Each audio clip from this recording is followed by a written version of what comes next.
यहाँ पे अपने को क्या बोल रहे हैं कि हमारे पास में एक पॉइंट है जिसके द्वारा एक लाइन सेगमेंट P और Q का एक लाइन सेगमेंट बन रहा है। यहाँ पे P है, यहाँ पे Q है, इसको A पॉइंट के द्वारा डिवाइड किया जा रहा है R:1 के रेशियो, ठीक है। और ये दे रखा है P का वर्टेक्स, Q का दे रखा है, यानी कि डायरेक्टली अपन यहाँ पे vector, position vector OP vector निकाल सकते हो और OQ वेक्टर भी निकाल सकते हो। मतलब यही जो है लिखा तो है,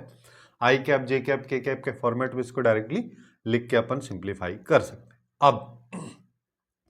अब और हम यहां पे क्या कर सकते हैं, दूसरा चीज, अगर मान लो मैं इनको सेपरेटली निकालू, जैसे कि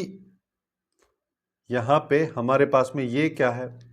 जैसे ए अगर मान लो मेरे को निकालना रहेगा, ओ ए वेक्टर अगर मेरे को चाहिए, जैसे कि यहां पे दे रखा है ना, ये क्वेश्चन में अपने को दिया भी नहीं, तो ओ ए वेक्टर अगर अपने को चाहिए तो हम यहां पे क्या करेंगे, ओ ए वेक्टर एक्चुअली देखो किस तरीके से निकालते हैं कि अगर मान लो यहाँ पे ए वेक्टर है, यहाँ पे बी वेक्टर है, यहाँ पे कोई सी वेक्टर है, m:n का रेशियो, तो m को b से करते हैं मल्टीप्लाई,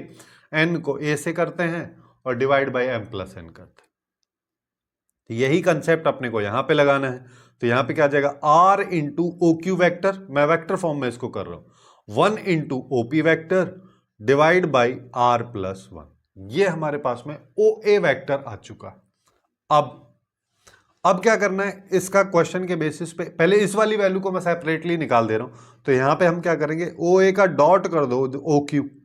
तो डॉट किया तो r/r+1, ओ क्यू का डॉट विद ओ क्यू, तो ओ क्यू वेक्टर के मैग्नीट्यूड का स्क्वायर, फिर प्लस में 1/r+1 आ जाएगा, यहां पे आएगा OP.OQ, OP.OQ, और ये जो OQ है, जैसे OQ वेक्टर का मैग्नीट्यूड अगर मान लो मैं निकालूंगा तो क्या आएगा, 5 का स्क्वायर प्लस 5 का स्क्वायर प्लस 10 का स्क्वायर, इस वैल्यू को 25 25 50, तो ये हो गया √150। वैसे ही अगर मैं यहां पे OP वेक्टर का OQ वेक्टर के साथ डॉट करूंगा तो यहां पे 5 into -1 plus 5 into -1 plus 2 into 10, तो ये -10, ये +20, तो यहां पे बचेगा 10। तो इसको अपन क्या लिख सकते हैं, r/r+1 into 150 plus 1/r+1 into यहां पे आ जाएगा 10, ये आ रही है इस वाले पोर्शन की वैल्यू। अब अगले वाले पे आ जाओ, अगले वाले को निकालने के लिए हम यहां पे क्या कर सकते हैं कि OP का क्रॉस विद OA है ना, OA वेक्टर जो मैंने अभी ये निकाला इसको ले लो, थोड़ा सा कॉम्प्लिकेटेड देखने में लगेगा लेकिन थोड़ी देर में सबको सिंप्लीफाई हो जाएगा। r/r+1 यहां पे OQ वेक्टर आ गया, फिर 1/r+1 यहां पे OP वेक्टर। अब देखो, अब हम करते हैं इसका क्रॉस प्रोडक्ट, जब इसका इसके साथ क्रॉस करोगे तो यहां पे क्या आएगा, यहां पे आएगा r/r+1 और यहां पे हो जाएगा, सिंस यहां पे मॉड लगा है तो पूरे पे भी मॉड लगा हुआ होगा, है ना, तो पूरे पे मॉड लगा, तो यहां पे आएगा OP क्रॉस OQ, फिर प्लस 1/r+1, यहां पे क्या आएगा, OP क्रॉस OP, किसी वेक्टर का खुद के साथ क्रॉस प्रोडक्ट तो 0 होता है, ये खत्म ही हो गया। तो अल्टीमेटली हमारे पास में क्या आ रहा है, r/r+1 into OP cross OQ, ये आ जाएगा, और ये अपने को दे रखा है ना, तो यहां पे क्या आएगा, अच्छा एक्चुअली में इस क्वेश्चन में एक थोड़ी सी मिस्टेक है, मिस्टेक ये वाले कि यहां पे होल स्क्वायर है, ठीक है, यहां पे अपने को होल स्क्वायर दे रखा है ना। अब देखो, अगर यहां पे होल स्क्वायर तो यहां पे भी है, यहां पे भी है, यहां पे भी, तो हम यहां पे क्या करते हैं, सबसे पहले ये निकाल लो चलो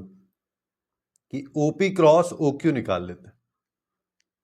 OP क्रॉस OQ अगर मान लो मैं निकालूंगा तो यहां पे I J K कैप आ जाएगा, और यहां पे आएगा -1 -1 2 5 5 10, तो -10 -10, तो ये आ जाएगा -20 I कैप,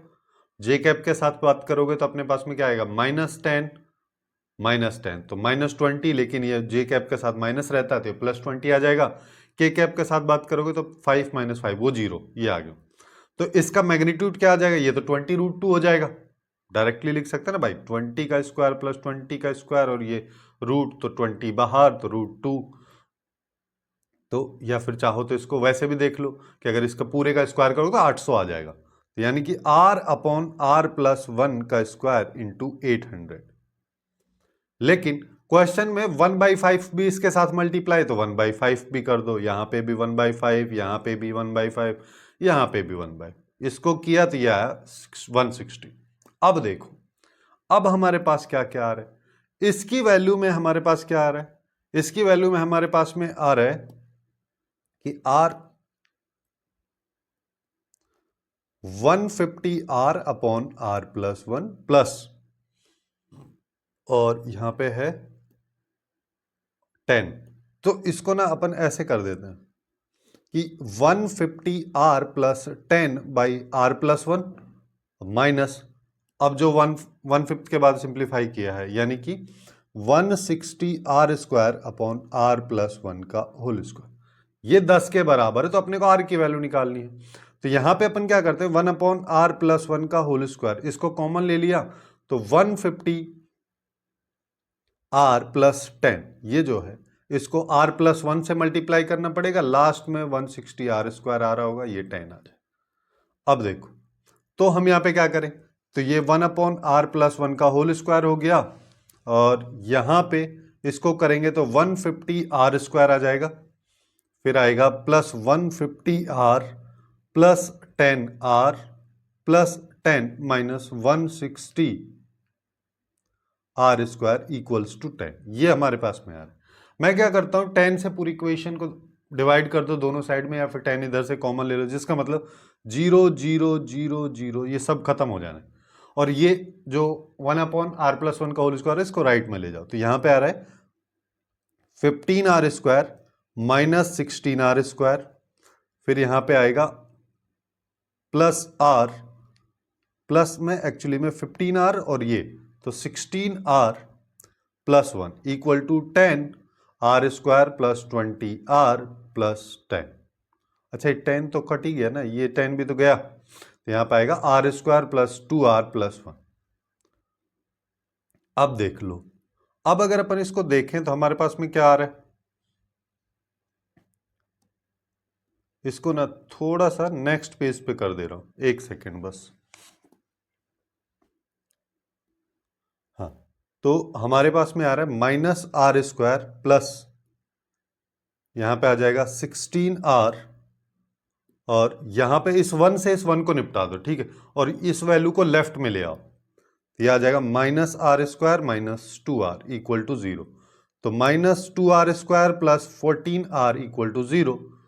तो यहाँ पे -2 को कॉमन ले लो, -2R को कॉमन ले लो, तो R - 7 आ जाएगा। तो यहां से हमारे पास में एक तो R की वैल्यू 0 आ रही है, एक आ रही है 7, 0 हो नहीं सकता क्योंकि बोला है R पॉजिटिव है, तो R की वैल्यू 7 होगी, जो कि बी ऑप्शन में अपने को दे रखी है, और ये इसका करेक्ट आंसर हो जाएगा।